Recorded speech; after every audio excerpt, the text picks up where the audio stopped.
ముందుగా అందరికీ నమస్కారాలండి. ఈ రోజున మనం చర్చించుకోబోయేటువంటి అతి ముఖ్యమైనటువంటి టాపిక్, అందరికీ నిత్య జీవితంలో ఏదో ఒక సందర్భంలో మనకు కానీ, మన కుటుంబ సభ్యులకు కానీ, మన స్నేహితులకు కానీ, బంధువులకు కానీ, తెలిసిన వారికి కానీ ఎక్కడో ఒక చోట తప్పనిసరిగా అవసరమైనది, చాలా విలువైనది రక్తం, బ్లడ్.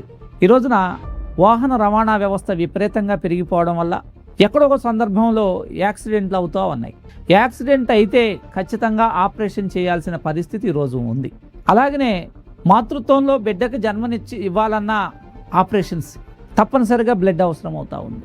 అలాగనే భగవంతుని యొక్క చిన్న చూపు వల్ల పుట్టుకతోటే రక్తహీనతతో జన్మించడం అనేటువంటిది జరుగుతుంది.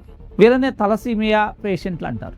ప్రభుత్వం వీరికి సహాయ సహకారాలు అందిస్తూ పెన్షన్ ఇస్తున్నప్పటికి కూడా ఇంకా వారికి అవసరమైనటువంటి బ్లడ్ అందుబాటులో లేక రకరకాల ఇబ్బందులకు గురవడం అనేటువంటి జరుగుతుంది.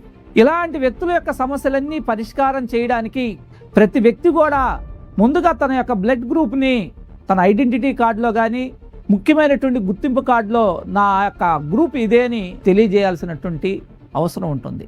ఈ రోజున మనం కులం, మతం, ప్రాంతం, భాష, జాతి కాదు, రక్త బంధువులు అంటాం. అంటే ఒకే గ్రూప్ కలిగినటువంటి వ్యక్తులందరూ ఒక బంధువులుగా ఉంటారు. ఎందుకంటే అవసరమైనప్పుడు వీళ్ళ రక్తం వాళ్ళకి అవసరం అవుతుంది కాబట్టి. అయితే ఈ రక్తాన్ని సైంటిఫిక్గా నిలవ ఉంచడానికి కానీ, సైంటిఫిక్గా తీసుకోవడానికి కానీ ప్రత్యేకమైనటువంటి ల్యాబులు అవసరం అవుతూ ఉంటాయి. ఈ ల్యాబులను ఏర్పాటు చేసి రక్తాన్ని నిలవ ఉంచేటువంటి వాటినే బ్లడ్ బ్యాంకులు అంటాం. అంటే మనకు అవసరమైనటువంటి సందర్భంలో అక్కడ సంప్రదిస్తే వాళ్ళు మనకు అవసరమైనటువంటి బ్లడ్ని అన్ని రకాల టెస్టులు చేసి చక్కగా ప్యాక్ చేసి మనకి ఎక్కడికైనా తీసుకెళ్ళడానికి ఇస్తారు, మనల్ని ఆదుకుంటారు.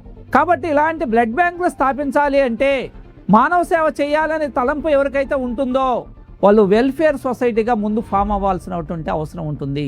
ఇదివరకు ఎక్కడో జిల్లా స్థాయిలో, జిల్లా కేంద్రాల్లో కనిపించేవి, ఇప్పుడు నియోజకవర్గంలో వచ్చాయి. ఇంకా మండల స్థాయిలో కూడా విరివిగా బ్లడ్ బ్యాంకులు స్థాపించాల్సినటువంటి అవసరత ఎంతైనా ఉంది. కాబట్టి ఈ బ్లడ్ బ్యాంకులు స్థాపించాలి అంటే తప్పనిసరిగా ఒక వెల్ఫేర్ సొసైటీని, వెల్ఫేర్ కమిటీని మనం రిజిస్ట్రేషన్ చేయించుకొని ఉండాలి. అలాంటి welfare committee, welfare association registration చేయడానికి విక్టరీ కన్సల్టెన్సీ మీకు సహాయ సహకారాలు అందిస్తుంది. అవసరమైన వారు సంప్రదించి మా సేవలు పొందవలసిందిగా తెలియజేస్తూ సెలవు తీసుకుంటున్నాను.